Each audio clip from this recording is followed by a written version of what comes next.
Good morning बच्चों। आज हम लोग पढ़ेंगे कक्षा 10वीं के विषय गणित। इसमें एक चैप्टर है द्विघात समीकरण, द्विघातीय समीकरण बीजगणित का ऐप है। तो हम लोग देखते हैं आज का सूत्र। जैसे हम देखते हैं, एक चीज देख लेते हैं पहले। कोई संख्या हो गया 3x², तो इसका ये हो गया बीजीय पद, बीजीय पद। तो इसमें इसको कहेंगे गुणांक, गुणांक। इसको कहेंगे पावर या घात, इसको कहेंगे आधार या मल्टीपल पावर बेस। तो इसको पूरे कहेंगे बीजीय पद, या इसका गुणांक हो गया, ये इसका आधार हो गया, ये इसका पावर हो गया। तो हम चलते हैं इसके सूत्र में। कुछ द्विघात समीकरण का जो कोई संख्या है, जैसे ये हो गया, क्या हम ले सकते हैं इसको 2x² प्लस 5x - 6 बराबर 0। तो ये क्या हो गया? द्विघात समीकरण। तो इसमें द्विघात समीकरण में इसको सॉल्व करें, इसको दो तरह से हल किया जाता है। एक तो गुणनखंड विधि से और एक सूत्र विधि से। तो हम लोग देखेंगे सूत्र करने की विधि। तो इसमें जो है, तो इसका सूत्र होता है x बराबर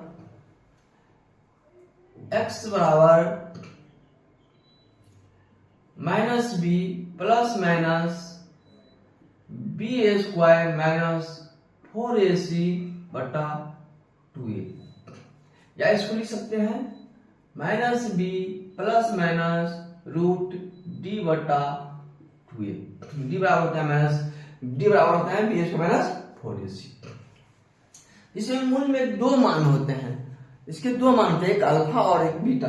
तो अल्फा बराबर हो जाएगा -b plus √b² minus 4ac बटा 2a। और बीटा बराबर हो जाएगा -b minus √b² minus 4ac बटा 2a। तो इस पर हम सोल्व करते हैं सवाल को। चलिए सवाल को सोल्व करना भी हम, इसी पर क्या होगा, ये हो गया a का मान, ये हो गया a का मान हो गया 2, b का मान हो गया 5, c का मान हो गया -6। यहाँ पे a b c का मान पुट कर देंगे और इसको सोल्व कर देंगे, तो यह एक दो मान इसका निकल जाएगा। चलिए इसके बाद हम लोग चलते हैं इसके नेक्स्ट सूत्र में।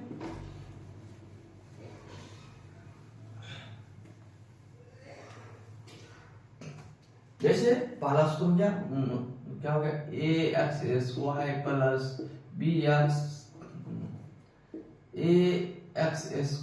प्लस bx प्लस c बराबर 0। तो पहला सूत्र इसका हो गया क्या, तो x बराबर -b plus minus √b² minus 4ac बटा 2a। फिर दूसरा सूत्र होता है मूलों का योगफल, या छोड़ो,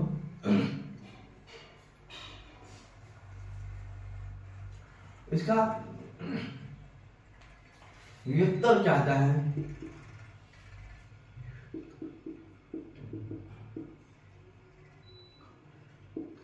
या इसको कहते हैं विवेचक, या इसको कहते हैं d। तो d बराबर होता है b² माइनस 4ac।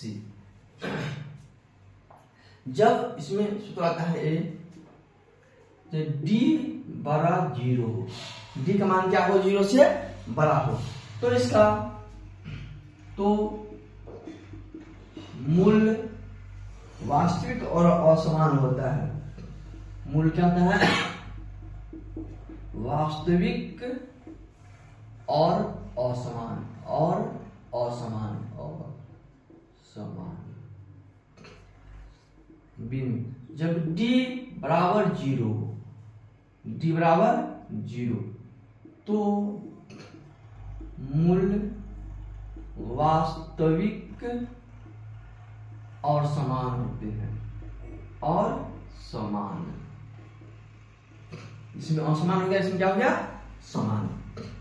इसी में जब d छोटा 0, d छोटा 0, जब d का मान 0 से छोटा हो, यानी माइनस में मान निकले, d का मान 3 ही हो सकता है, या तो 0 से बड़ा होगा, या 0 होगा, या 0 से छोटा होगा। जब 0 से बड़ा होगा तो मूल वास्तविक और समान होगा, जब 0 के बराबर होगा तो मूल वास्तविक और समान होगा, जब 0 से छोटा होगा तो मूल अवास्तविक और असमान,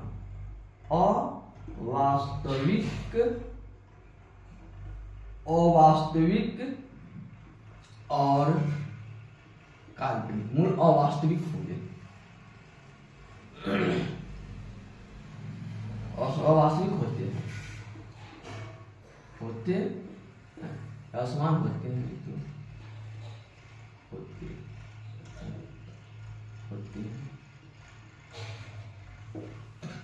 हो गया, ये हो गया सूत्र। फिर नंबर 3 में सूत्र होता है मूलों का योगफल। मूलों का योगफल यानी अल्फा प्लस बीटा बराबर माइनस बी बाय ए। यहाँ बी क्या है, तो एक्स का गुणांक है, ये क्या है, एक्स स्क्वायर का गुणांक है।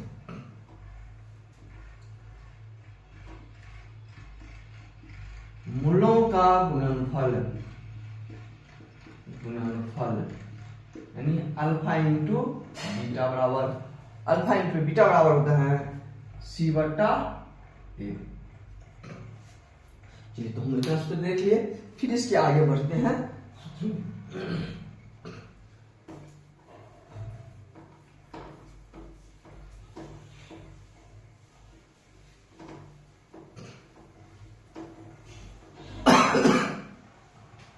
द्विघात समीकरण बराबर होता है द्विघात समीकरण।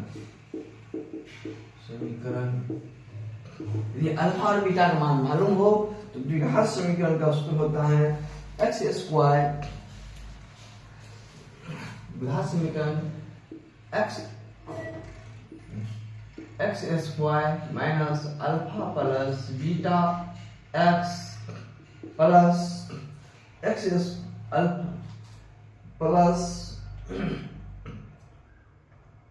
अल्फा इंटू बीटा बराबर 0। या इसी का सूत्र होता है, या अथवा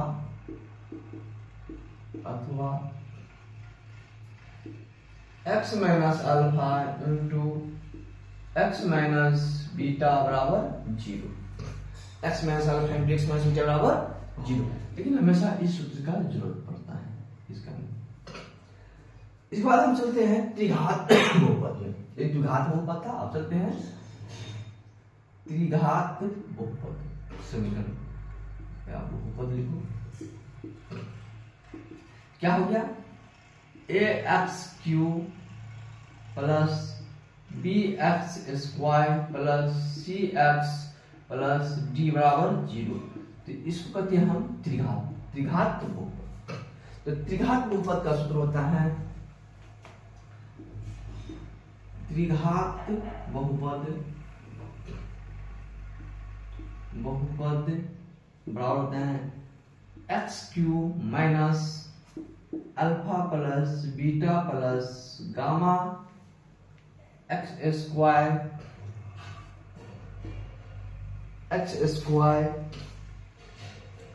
plus alpha into beta plus beta into gamma plus alpha into gamma x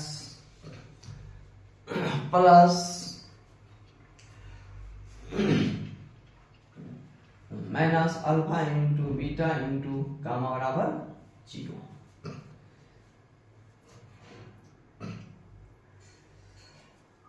इसके बाद एक सूत्र होता है इनमें मूलों का गुणनफल।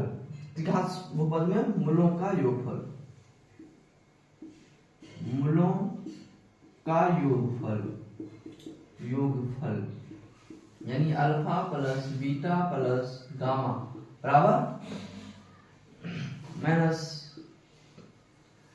Alpha plus beta plus gamma बराबर माइनस बी बट्टा ए, माइनस बी बट्टा ए। फिर बी मूलों का गुणनफल, गुणनफल, मूलों का गुणनफल। तो मूलों का गुणनफल होता है alpha into beta into gamma बराबर माइनस डी बट्टा ए, माइनस डी बट्टा ए। नंबर सी में आता है मूलों के गुणनफलों का योग, मूलों के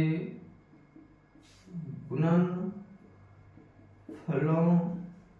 का योगफल, योगफल क्या होता है सी बट्टा ए। तो द्विघात बहुपद में इतना सूत्र हो गया। इन सूत्रों को देखिए, इन सूत्रों पर आधारित हम हर एक सूत्र पर आधारित एक सवाल को दिखा देंगे अगले क्लास में। हर एक सूत्र पर आधारित हम कुछ सवाल को दिखाएंगे। आज आप लोग सूत्र को याद कीजिए, फिर अगले क्लास में हम क्या करेंगे, इस पर आधारित सूत्र पर आधारित सवाल को दिखाएंगे। आप लोग सभी सूत्र को याद कीजिए, सभी सूत्र को याद कीजिए, हम मैथ पूरे सिखा देंगे। और आप लोग 10वां का मैथ बहुत आसान है, बस सूत्र पर आधारित सवाल रहता है, थोड़ा सा दिमाग लगाइए, 100 सवाल बन जाएगा। इसलिए आप लोग टेंशन न ले, सूत्र को याद कीजिए और सवाल बनाने की कोशिश कीजिए। हम सभी सवाल को सिखाएंगे आप लोगों को। धन्यवाद।